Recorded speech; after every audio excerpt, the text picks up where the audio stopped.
Hello बच्चों, मेरा नाम मनीष बिष्ट और आज हम 11th एंट्रेंस एमयू की सीरीज स्टार्ट करने वाले हैं।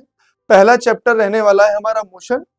जैसे जैसे सीरीज आगे बढ़ती रहेगी तो हम चैप्टर वाइज क्वेश्चन सॉल्व करते रहेंगे और देखते रहेंगे किस चैप्टर से कितने क्वेश्चंस आ रहे हैं। तो पहला चैप्टर है मोशन और हम पहला क्वेश्चन लेते हैं। पहला क्वेश्चन है 2024 और यही क्वेश्चन डिप्लोमा इंजीनियरिंग के लिए भी है, ध्यान रखें। पहला क्वेश्चन है a freely following object is represented by which of the following velocity time graph.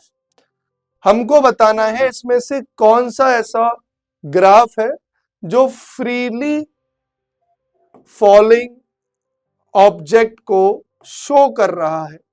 तो इसके लिए आपको बेसिक समझना पड़ेगा। अगर कोई बॉडी फ्री फॉल हो रही है तो उसका एक्सेलरेशन बच्चों क्या हो जाता है, जी, और ये जी पूरे रास्ते क्या रहने वाला है, कांस्टेंट। तो इसका मतलब वही ग्राफ हमारा आंसर होगा जिसमें एक्सेलरेशन कांस्टेंट शो होगा। तो यहां पर तो वेलोसिटी बढ़ रही है और टाइम, ये तो ग्राफ ही गलत है, ठीक है। तो इस पूरे चारों ग्राफ को देखें तो ग्राफ ये पॉसिबल भी नहीं है, एक ही टाइम पे इतनी वेलोसिटीज नहीं हो सकती। यहाँ वेलोसिटी चेंज नहीं हो रही तो यहाँ तो एक्सेलरेशन ही नहीं हो रही, तो जीरो एक्सेलरेशन का ग्राफ है, आप लोगों को पता हो तो। यहां वेलोसिटी कम होते जा रही है, ये भी ग्राफ नहीं होगा। तो हमारा ऑप्शन सी, और ये स्ट्रेट लाइन है तो ये शो भी यही कर रहा है कि कांस्टेंट एक्सेलरेशन। तो हमारा option C is the right answer. Next question पे चलते हैं बच्चों। Which of the following type of motion does not required force. ये भी लास्ट ईयर का ही क्वेश्चन है और हमसे पूछा इनमें से ऐसा कौन सा मोशन है जिसमें फोर्स की रिक्वायरमेंट नहीं है। तो एक एक करके पहले समझते हैं। अगर हम सर्कुलर मोशन को समझें, अगर ऑब्जेक्ट को सर्कुलर मूव करना है तो आपको फोर्स की रिक्वायरमेंट है। क्यों? सेंट्रीपिटल फोर्स चाहिए। और आगे समझें हम तो फोर्स होता क्या है, change in momentum divided by time. तो अगर हम सर्कुलर मोशन पे चल रहे हैं तो हमारी वेलोसिटी यूनिफॉर्म बात कर रहा है तो स्पीड तो भले सेम रहेगी मगर डायरेक्शन तो बार बार चेंज होगी। तो इसका मतलब वेलोसिटी चेंज तो मोमेंटम चेंज, और मोमेंटम चेंज तो फोर्स कुछ ना कुछ होगा। तो ये आंसर नहीं होगा, यहाँ पे फोर्स जीरो नहीं हो सकता। Motion in an elliptical path, यहां पर भी यही फॉर्म है। अगर आप किसी के अबाउट इलेप्टिकली मूव कर रहे हैं तो आपकी स्पीड भले सेम रहे मगर आपकी वेलोसिटी चेंज होगी, क्योंकि डायरेक्शन बार बार क्या हो रहा है बच्चों, चेंज। तो मोमेंटम चेंज तो फोर्स यहां पर भी आएगा, तो यहां भी फोर्स जीरो नहीं होगा। दो ऑप्शन बचते हैं हमारे पास, यूनिफॉर्म लीनियर मोशन और प्रोजेक्टाइल मोशन। प्रोजेक्टाइल मोशन का मतलब अगर आप किसी बॉडी को किसी एंगल के थ्रू ग्राउंड से फेंकते हैं और वो इस तरीके से मूव करता है, तो प्रोजेक्टाइल मतलब जिसको हमने फेंका है और ये इसका प्रोजेक्टाइल का मोशन है, इसकी ट्रेजेक्टरी, इसका पाथ। यहां पर भी फोर्स एक्ट करती है ग्रेविटी की, तो यहां पर भी फोर्स जीरो नहीं होगा। तो इट मींस हमारा ऑप्शन बी ठीक होना चाहिए। क्यों? और इसको याद भी करके चलेंगे कि यूनिफॉर्म लीनियर मोशंस मतलब आप स्ट्रेट लाइन में चलें, रेक्टिलिनियर भी बोल सकता है क्वेश्चन, और सीधे सीधे चलना है। और मान लेते हैं हम कांस्टेंट वेलोसिटी से चल रहे हैं। किससे चल रहे हैं? कांस्टेंट वेलोसिटी से, बिल्कुल सीधे सीधे। तो स्पीड चेंज नहीं, डायरेक्शन चेंज नहीं, तो वेलोसिटी चेंज नहीं। इट मींस एक्सेलरेशन जीरो या मोमेंटम का चेंज जीरो। तो यहां पर फोर्स जीरो हो सकती है। तो B is the right answer. इसको हम लोग ध्यान रखेंगे, बहुत ही अच्छा क्वेश्चन है। आगे बढ़ते प्यारे बच्चों। If two uniformly moving bodies travelling along the same direction, इसके लिए एक छोटा सा मैं कॉन्सेप्ट आपको पहले समझा देता हूं। अगर दो बॉडीज सेम डायरेक्शन में मूव कर रही हो, मान लेते हैं ये ऑब्जेक्ट ए है और ये ऑब्जेक्ट बी है, और आपने कहीं कुछ ये लिख दिया, इसका मतलब है relative velocity of A with respect to B. आप बस इतना ध्यान रखिएगा अपने स्टैंडर्ड के हिसाब से, 10th क्लास के लेवल के हिसाब से, 9th और के, कि जब भी दो बॉडी सेम डायरेक्शन में मूव करें तो वेलोसिटीज को माइनस कर दीजिएगा। इस बात का ध्यान रखिएगा। रिलेटिव वेलोसिटी का टर्म आप 11th में पढ़ेंगे। अगर दो ऑब्जेक्ट्स अपोजिट डायरेक्शन में आ रहे हों तो आप वेलोसिटी को ऐड कर लीजिएगा। इस कॉन्सेप्ट को बिल्कुल अपने ध्यान में रखिए, इसे नोट कर ले। और अब इस क्वेश्चन को हम आगे बढ़े, अब देखिएगा बहुत अच्छा क्वेश्चन है। क्वेश्चन कहता है if two uniformly moving bodies travel along the same direction, the distance between them reduces by 6 centimeter in 4 seconds। अगर दो बॉडीज सेम डायरेक्शन में मूव कर रही हैं, v1 v2 से बड़ा हो सकता है मान लेते हैं, and if they travel towards each other, तो जो पहले वाले केस में 4 सेकंड में 6 सेंटीमीटर मूव हो रहा है, तो the same direction, the distance between them reduces by 6 centimetre in 4 second. तो अगर हम वेलोसिटी की बात करें तो इस केस में v1 माइनस v2 लिखेंगे। और ये जो दिया है ये भी तो स्पीड ही दी है कि उनके बीच की जो दूरी है वो कितने हिसाब से कम हो रही है, 4 सेकंड में 6 सेंटीमीटर। तो यहाँ पे 6 लिख दे वेलोसिटी डिस्टेंस अपॉन टाइम, और यहाँ आ जाए v1 माइनस v2, पहली इक्वेशन। सेकंड इक्वेशन में क्या है, if they travel towards each other, अगर वो एक दूसरे के पास आ जाए, मतलब अपोजिट मूव कर रहे हो, तो वेलोसिटी हमारी अभी मैंने आपको समझाया था ऐड कर लेना। और डिस्टेंस किस हिसाब से कम हो रहा है, the reduces by 1 metre in 8 second. तो यहाँ पे 1 मीटर तो सेंटीमीटर में कन्वर्ट कर दीजिएगा, 1 मीटर इन 8 सेकेंड, और यहाँ v1 प्लस v2 हो जाएगा। बच्चों हमसे पूछा गया है what is the ratio of the speed with which they are travelling, v1 upon v2 पूछा है, कोई इशू नहीं है, इसको हम डिवाइड कर लेते हैं बच्चों। 3/2 v1 माइनस v2, ये हो जाएगा 50/4 v1 plus v2, 20/2 v1 plus v2। आगे हम अगर फर्दर सॉल्व करें और इन दोनों को ऐड कर लें इक्वेशंस को, तो हमें क्या मिल जाएगा, 3/2 plus 25/2 v1 minus v2 plus v1 plus v2, v2 से v2 कैंसिल आउट हो जाएगा बच्चों, एलसीएम आ जाएगा 28/2 v1 प्लस v1, 2v1 और ये 2 come out to be 14, v1 हमारा 7 आ जाएगा बच्चों, क्या आ जाएगा 7, क्या आ जाएगा 7। और अगर हम v2 कैलकुलेट करने जाएं और यहां अगर मैं इसको वैल्यू इसकी रख दूं तो हमें v2 भी मिल सकता है। तो 3/2 v1 आ गया 7 माइनस v2, तो v2 हो जाएगा बच्चों, बस कॉन्सेप्ट ध्यान रखना है, सेम डायरेक्शन का और अपोजिट डायरेक्शन का, कुछ क्वेश्चन में दम नहीं है। 14/3, 11/2 इज v2। हमसे v1 अपॉन v2 पूछा गया है, दोनों आंसर आ चुके हैं, तो v1/v2 7/11/2 14/11। ऑप्शन देख लेना, 14/11 हमारा आंसर है, तो ए ही होगा क्योंकि 14/11 तो मिला नहीं, तो रेशियो चेंज कर दिया है बस, ठीक है। नेक्स्ट क्वेश्चन करते हैं बच्चों। A train travels some distance with the speed of 30 kilometre per hour and returns with a speed of 45 kilometre per hour. Find the average speed. Average speed का पहले कॉन्सेप्ट समझ लेते हैं। अगर मान लेते हैं ऑब्जेक्ट ए है, इसकी स्पीड v1 है और वो यहां तक जाता है d डिस्टेंस, और वापस किसी दूसरी स्पीड से d डिस्टेंस ही वापस आता है। अगर डिस्टेंस सेम रहे, इफ डिस्टेंस इज सेम, कभी भी एवरेज स्पीड हमें निकालनी और डिस्टेंस सेम है, तो फॉर्मूला हमारा रहने वाला है, शॉर्टकट है 2v1 v2 by v1 plus v2। अगर टाइम सेम हो जाए, इफ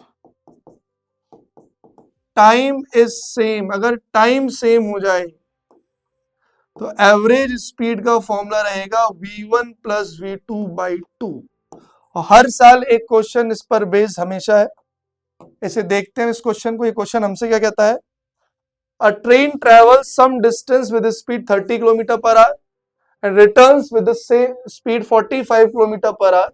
एवरेज स्पीड मान लेते हैं, ट्रेन यहां से शुरू होती है और किसी बी पॉइंट तक जाती है, कितनी स्पीड से, 30 किलोमीटर पर आवर, और वापस आती है कितनी स्पीड से, 45 किलोमीटर पर आवर। तो गई ए से बी और बी से ए आई, तो यहाँ पे डिस्टेंस क्या हो गया, सेम हो गया। और हमें अगर एवरेज स्पीड निकालनी है तो हमारे पास इस 2v1 v2 divided by v1 plus, तो 2 इधर आ जाएगा 30 इंटू 45 और इधर आ जाएगा 30 प्लस 45, ये हो जाएगा हमारा 60 इंटू 45 और इधर हो जाएगा 75। ऐसे फर्दर डिवाइड करें तो ये हो गया 12 और ये 45, 1 5 4 3 4 5 4 9, 36 kilometre per our, 36, option A. ठीक है, अगर डिस्टेंस सेम तो फॉर्मूला ये लगेगा, टाइम सेम तो सीधे सीधे हम यही फॉर्मूला लगा देंगे, आंसर हमारा आ जाएगा। आगे बढ़ते हैं। A train cover half of it journey at speed 10 meter per second and the other half at speed 15 meter per second. फिर समझते हैं, पहला हाफ कितने स्पीड से, 10 मीटर की स्पीड से बेटा। अदर हाफ, ये भी डी तो इसको भी डी करना पड़ेगा, इक्वल हाफ तो इक्वल ही होंगे आपस में, कितने की स्पीड से, 15 मीटर पर सेकेंड। फिर से एवरेज स्पीड पूछ रहा है, फिर से फॉर्मूला हमारे पास है 2v1 v2 divided by v1 plus v2, तो 2 इंटू 10 इंटू 15, 10 प्लस 15, ये आ गया बच्चों 25, ये 2 और ये 5, ये 5 और ये 3, 4 into 3 12 metre per second, option B. ठीक है, नेक्स्ट क्वेश्चन करते हैं, 2021 का है। Abdul while driving to school compute the average speed of 20 kilometre. इस बार एवरेज स्पीड हमें पहले से दी दी है। अब्दुल स्कूल जाता है और उसकी एवरेज स्पीड आती है 20 kilometre per hour on his return trip along the same route. Route same है मतलब डिस्टेंस सेम हो गया, traffic is less, the average speed is 30 kilometre per hour, what is the average. फिर से वही question बेटा, सेम ऑप्शन अगर दिए हुए हैं हम लोगों को, यहां पर भी डिस्टेंस सेम है कि उसी रास्ते से वो गया और उसी रास्ते से आ गया, तो 2v1 v2 divided by v1 plus v2। Formula आपको अगर याद है तो इस क्वेश्चन में कोई भी दम नहीं रहा, तो यहां आ जाएगा 30, इधर आ जाएगा 20 प्लस 30। ठीक है बच्चों, यहाँ 50, 0 से 0 गया, इधर आ जाएगा बेटा 4, 35, 6, 24 किलोमीटर पर आवर। तो उसकी एवरेज स्पीड कितनी हुई, 24। आप चाहें तो अपने बेसिक कॉन्सेप्ट से भी कर सकते हैं, total distance upon total time, पर वहां पे इतना समय नहीं मिलेगा आप लोगों को। तो ऐसे क्वेश्चन जितनी जल्दी करें, और देख रहे हैं कि हर साल ऐसा क्वेश्चन है, पिछला वाला 2018 का था, 2021 भी है, 22 भी है, 23 भी है, सारे एक क्वेश्चन हर साल इसमें से है। फिर एक और क्वेश्चन आता है डिस्टेंस और डिस्प्लेसमेंट के बीच में, the numerical ratio of distance to displacement for a moving object is. तो कोई अगर हमसे पूछे कि डिस्टेंस और डिस्प्लेसमेंट होते क्या हैं, तो पहले हमें वो पता करना चाहिए। डिस्टेंस और displacement, distance means actual path, और ये क्या है, दिस इज शॉर्टेस्ट पाथ। किसके बीच में, initial and final point, initial and final point. मतलब समझते हैं, मान लीजिए हमारे पास कोई पॉइंट ए है और एक पॉइंट बी है, कोई ऐसे घूमते घूमते गया, तो कोई अगर हमसे डिस्टेंस पूछेगा तो हमें सब कैलकुलेट करना पड़ेगा। अगर ये 10 मीटर है, ये भी 10 है, ये 20 है, ये 10 है, ये 50 है, सबको जोड़ना पड़ेगा। पर कोई डिस्प्लेसमेंट पूछेगा तो डिस्प्लेसमेंट सिर्फ एक ही रास्ता होगा जो सबसे शॉर्ट होगा, जो बिल्कुल स्ट्रेट लाइन होगी दोनों के बीच में। तो distance is the actual path जो हम क्वेश्चन में दिया होगा, और डिस्प्लेसमेंट शॉर्टेस्ट पाथ, ठीक है। और डिस्टेंस हमारी स्केलर क्वांटिटी है और डिस्प्लेसमेंट हमारी वेक्टर क्वांटिटी है। ये ऑलवेज पॉजिटिव, ये पॉजिटिव, नेगेटिव, जीरो कुछ भी हो सकता है। डिस्प्लेसमेंट कैसे जीरो होगा? आपने ए पॉइंट से कोई मोशन स्टार्ट किया और घूम के आप वापस वहीं आ गए, तो आपका इनिशियल भी वही, फाइनल भी वही। तो यहाँ पे डिस्प्लेसमेंट जीरो, मगर डिस्टेंस तो कुछ ना कुछ होगा। अगर ये सर्कुलर पाथ है और ये रेडियस आर है तो डिस्टेंस कितना हो जाएगा हमारा? 2 पाई आर, उसकी सरकमफ्रेंस। तो अब इस क्वेश्चन में आगे बढ़ते हैं। हमसे पूछा गया है the numerical ratio of distance to displacement. अगर हमें रेशियो पता करना है किसका? Distance to displacement. थोड़ा ध्यान समझते हैं। क्या ऐसी कोई कंडीशन है जिसमें ये दोनों बराबर हो जाएं? देखते हैं। ऑप्शन दिए हुए ऑलवेज लेस देन 1। आपको लग रहा होगा कि डिस्टेंस हमेशा बड़ा होगा तो ऑलवेज ग्रेटर देन 1। ये आंसर नहीं होगा, पहले बता देता हूं। समझते हैं पहले। एक ऐसा केस समझते हैं जिसमें दोनों बराबर हों। तो कौन सा केस होना चाहिए? कोई ऑब्जेक्ट स्ट्रेट लाइन गया और वहां से वापस ना आके वहीं पे आके रुक गया, तो चला कितना? 100 मीटर, और यहीं आके रुक गया, तो डिस्टेंस भी कितना हो गया? 100, और डिस्प्लेसमेंट भी कितना हो गया? 100। यही इनिशियल है, यही फाइनल है, इसका कोई शॉर्टेस्ट पाथ भी नहीं है।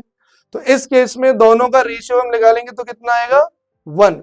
तो डिस्टेंस से डिस्प्लेसमेंट का रेशियो 1 आ सकता है जब वो बॉडी स्ट्रेट लाइन पे मूव करेगी, और डिस्टेंस हमेशा इसके अलावा या तो बराबर होगा या तो इससे बड़ा होगा। डिस्टेंस बाकी केस में क्या होगा हमारा? हमेशा बड़ा ही रहेगा या फिर बराबर, कम कभी नहीं हो सकता। तो रेशियो क्या आने वाला है? ऑलवेज ग्रेटर और इक्वल टू 1। तो ऑप्शन डी हमारा राइट आंसर होगा। कभी कभी ये क्वेश्चन सीधे ऐसे भी दे सकता है, इस फॉर्म में, ग्रेटर देन और equal to 1। This is the right answer. अगर क्वेश्चन पूछा होता डिस्प्लेसमेंट से डिस्टेंस का रेशियो, उल्टा कर देना था, 1 भी हो सकता है, और डिस्प्लेसमेंट छोटा होता है तो वो स्मॉलर देन 1। याद रखेंगे हम लोग। आगे बढ़ते हैं। The displacement time graph for two particles A and B are straight line inclined at, हमें कुछ दिया हुआ इंफॉर्मेशन पहले देखते हैं। डिस्प्लेसमेंट टाइम ग्राफ है, straight line, inclined at 30 degree with time axis. पहले वाला टाइम के साथ 30 डिग्री से इंक्लाइन है, एंड एट 30 डिग्री, दूसरा वाला दिया है 30 डिग्री विद डिस्प्लेसमेंट एक्सिस। मान लेता हूं बी, वो डिस्प्लेसमेंट के साथ 30 डिग्री। हमसे पूछा था रेशियो वेलोसिटी, तो ग्राफ से हम वेलोसिटी कैसे निकालें? अगर हमें डिस्प्लेसमेंट टाइम ग्राफ दिया है तो वेलोसिटी हमें देने वाला है इसका स्लोप। तो हम याद रखेंगे, slope of displacement time graph gives velocity. क्या मिलने वाली हमें? वेलोसिटी। आगे देखते हैं। स्लोप को हम लिखते कैसे हैं? स्लोप परपेंडिकुलर अपॉन बेस, और जैसे कि आपने 10th में पढ़ा होगा, इसको हम tan थीटा भी कह सकते हैं, परपेंडिकुलर अपॉन बेस। तो जरा इस क्वेश्चन को आगे सॉल्व करते हैं। अगर मैं ए की बात करूं तो ए वाला यहां से 30 डिग्री है, तो इसका स्लोप, इसकी वेलोसिटी देगा v1, वो कितना आएगा? tan थीटा, और यहाँ पे tan कितना है हमारा? Slope perpendicular upon base, tan 30 कितना हो गया हमारा? 1/√3। तो v1 आ गई हमारे पास। ऐसे ही अगर मुझसे कोई कहे कि b की वेलोसिटी निकालो, तो देखते हैं हम आगे। b वाला डिस्प्लेसमेंट वाले के साथ 30 डिग्री में है, तो हमें इसको 60 लिख सकते हैं क्योंकि ये 90 होता है। तो यहां से हमारी वेलोसिटी आ जाती है हम उसको V2 लिख लेते हैं, आ जाती है 1060, और 1060 बोले तो √3। हमें दोनों का रेशियो चाहिए, तो 1/√3 डिवाइडेड बाई √3 बोले तो 1/3, ऑप्शन बी। ठीक है, आगे बढ़ते हैं। A particle is moving in a circular path of radius r. The displacement after quarter a circle would be. अगर कोई पार्टिकल सर्कुलर पाथ में मूव कर रहा है और वो सिर्फ कितना चलता है, द डिस्प्लेसमेंट आफ्टर क्वार्टर। अगर मैं इसको 4 हिस्से में डिवाइड कर दूं तो ये एक क्वार्टर, ये दूसरा, ये तीसरा और ये चौथा। क्वाड्रेंट की बात कर रहा है। अगर पार्टिकल यहां से जाके यहां रुक जाए और मुझे अब इसका डिस्प्लेसमेंट चाहिए, तो अभी मैंने समझाया था हमें शॉर्टेस्ट पाथ ढूंढना है। शॉर्टेस्ट कैसे मिलेगा? बिल्कुल स्ट्रेट लाइन, ये आर, ये आर, ये 90, ये कैलकुलेट करना है। तो डिस्प्लेसमेंट हमारा क्या आने वाला है? डिस्प्लेसमेंट हमारा बच्चों आ जाएगा, ये हाइपोटेन्यूज निकालनी है, मतलब पाइथागोरस लगानी है बस। तो ये क्या हो जाएगा हमारे पास, स्क्वायर में x मान लूं तो x का स्क्वायर, r का स्क्वायर प्लस r का स्क्वायर, 2r स्क्वायर, ये x और ये रूट, तो हमारा आंसर आ जाएगा r√2। तो option B is the right answer. और इसी क्वेश्चन में डिस्टेंस पूछता तो हम क्या करते? डिस्टेंस मतलब एक्चुअल मूवमेंट उसने कितनी की है। तो अगर पूरी हमारी सरकमफ्रेंस 2πr होती है तो इसका ये 1/4 पार्ट है, तो 4 से इसको हम डिवाइड कर देते, πr/2 is the right answer होता। मगर हमसे सिर्फ डिस्प्लेसमेंट पूछा तो ये, और इसी क्वेश्चन में हमसे बच्चों को कहता कि हमने आधा सर्किल मूव कर लिया है मान लेते हम ए से बी तक आ जाते, तो डिस्प्लेसमेंट कितना होता? शॉर्टेस्ट पाथ डायमीटर, तो डिस्प्लेसमेंट हमारा क्या हो जाता? डायमीटर मतलब 2r, और हमसे कोई डिस्टेंस पूछता तो हमारा हाफ किसका? सरकमफ्रेंस का। तो याद रखना ऐसे क्वेश्चन के लिए। आगे बढ़ते हैं। A car of mass 200 kg moves with the initial speed 72 km/h. If on applying brakes, a constant deceleration of 0.2 meter per second square is produced, and the distance covered by the car before it stopped. तो इसमें हमें सबसे पहले आप लोगों को equation of motion के बारे में मैं बता देता हूं। 3 होती हैं, v equals to u plus a t, s equal to u t plus half a t square, और थर्ड है बच्चों v square u square plus 2as। हमसे कह रहा था distance covered by the car before it stop. हमें क्या क्या दिया, पहले हम ये लिख लेते हैं। हमें मास दिया हुआ है 200 kg, initial speed means u 72 km/h, और बाकी चीजें एसआई सिस्टम में तो इसे कन्वर्ट करना पड़ेगा, तो इसे मीटर पर सेकंड में जाएंगे 5/18, 18 4 72, यह आ जाएगा 20 मीटर पर सेकंड। और एक्सेलरेशन मतलब रिटार्डेशन दिया तो माइनस का साइन लगाना बहुत बहुत जरूरी है। Is produce the distance covered by the car. अगर हम मुझे u दिया है, a दिया और हमसे डिस्टेंस पूछ रहा है, फाइनली ये स्टॉप हो रही है तो v भी दे दिया 0।